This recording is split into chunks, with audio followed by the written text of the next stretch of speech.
Өзгөчө Кырдаалдар министрлигинин алдындагы гидрометеорология агенттигинин гидрологиялык болжолдоо бөлүмү республика боюнча дарыялардын деңгээлине байкоо жүргүзүү ишин аркалайт. Бизге Кыргызстандагы республиканын дарыяларындагы көпчүлүк дарыяларындагы суунун деңгээлинин агымы түшүп турат бизге.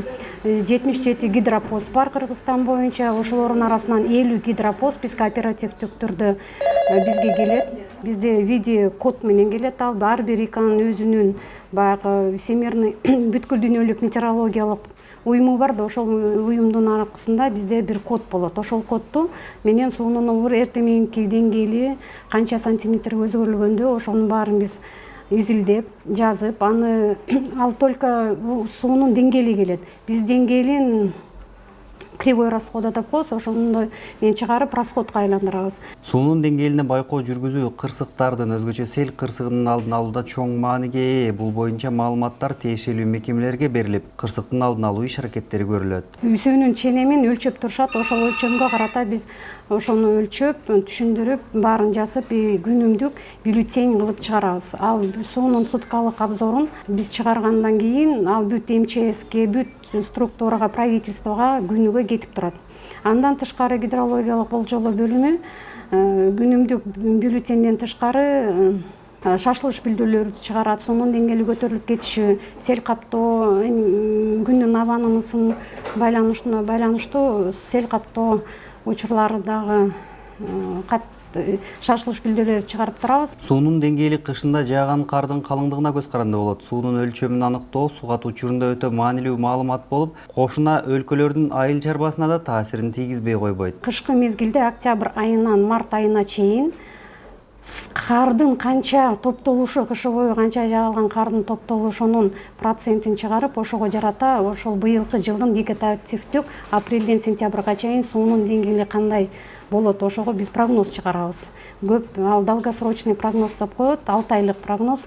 Андан тышкары 1 айлык прогноздор чыгат, июнь айына, июль айына, ар бир айга сентябрга чейин чыгып турат. Андан тышкары декадный прогноз деп коебуз, 10 күндүк прогноз. Токтогул суу сактагычына, Орто Токой, Киров суу сактагычына 10 күндүк прогноздор чыгарылып турат. Алардын керектөөчүлөрү биздин департамент водного хозяйства алышат. Анан 5 күндүк Чүй областынын департаменти 5 күндүк суунун прогноздорун алып турат. 5 күндүк. Алар бул 5 күндүк, 10 күндүктөр суунун жанагы суу катмалында өзгөчө керектүү. Чүй дарыясы билесиздер, көпчүлүк Чүй району, андан тышкары биздин трансграничный суулар деп коебуз. Казакстанга кетет Чүйдүн дарыясы, Таластагы Киров суу сактагычы Таласка кетет. Ошондуктан бул суу катмалында эң чоң маанилүү прогноз деп эсептелинет.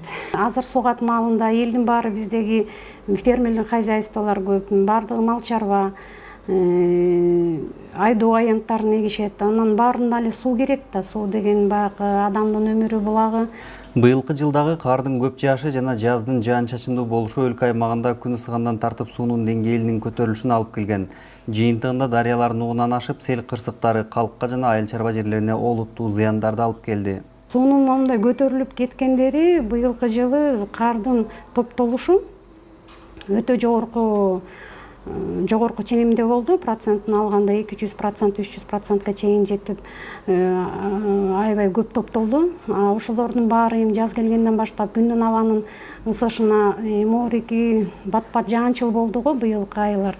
Жаандын байланышына ылайыктуу сел каптап, суунун деңгээли кескин көтөрүлүп, көпчүлүк Ош, Жалал Абад райондорунда селдер болуп, жана жер көчкүлөр аябай көп жүрдү.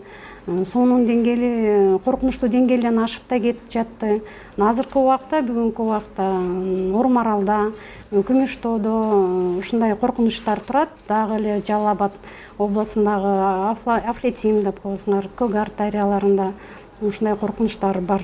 Эгер кардын жаашы жогорку ченемде болсо, жаз алды менен сууга байланышкан кырсыктардын көбөйүшү турган кеп. Андыктан атайын метеостанциялардын жардамы менен кардын калыңдыгы боюнча карталар түзүлөт.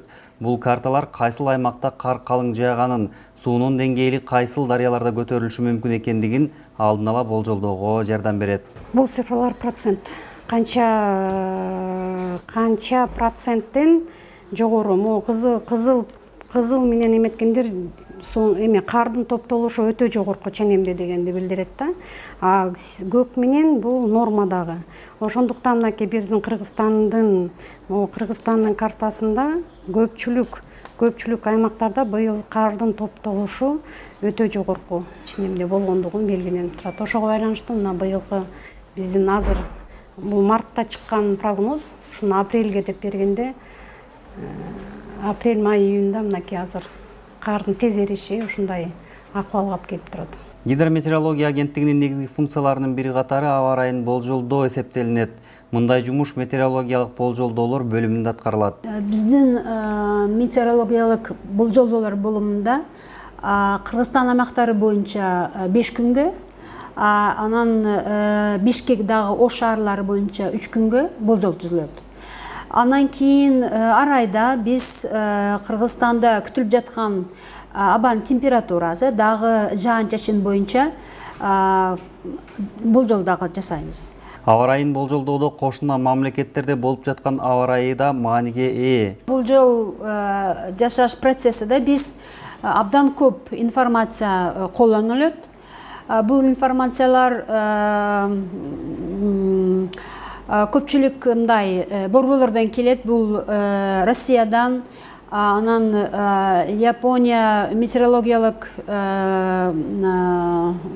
болумунан келет, анан Европадан дагы келет информация. Бардык информациялар ошол анализ жасалат. Анан анализ жасалып, анан кийин мындай вывод чыгарылат да, вывод чыгарылып, ошон болжол түзүлөт. Анан ошол болжолдор бардык министерстволорго, анан мекемелерге жөнөтүлөт. Өзбекстандан, Тажикстандан, Казакстандан, Россиядан, бардык өлкөлөрдөн аба ырайы боюнча маалымат алынат. Болжол эмес, маалымат алынат. Бул деген эмнеге? Ошол аба ырайы бизге келет да, ошол үчүн биз билишибиз керек. Допустим, Казакстанда кандай аба ырайы болуп жатат, анан канча сааты бизге келет.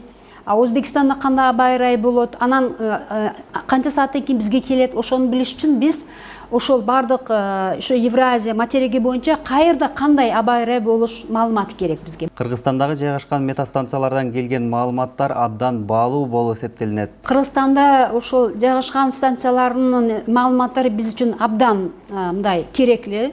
Эмнеге дегенде биз ошол азыр кандай температура, эртеңки аба ырайынын болжолун түзүш үчүн обязательно азыр кандай аба ырайы болуп жатат, ошону билиш абдан зарур да. Анан кийин ошол кандай десе биринчи кадам септалат да. Анан кийин ошол температура мындай мисал алганда 20 градуспу келип жаткан аба ырайы ысыгыраак болсо, андан эртең күн 20 градустан жогору болот деп болжол түзүлөт.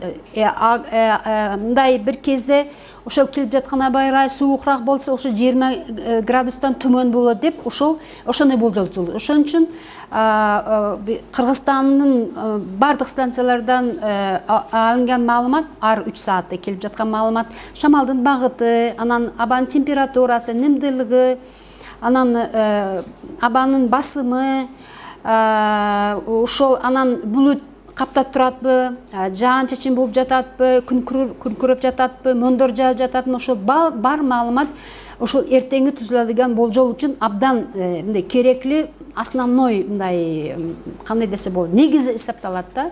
Ошон азыркы болгон маалымат пайдаланып, анан кийин 6 саатка, 12 саатка, 24 саатка болжол түзүлөт.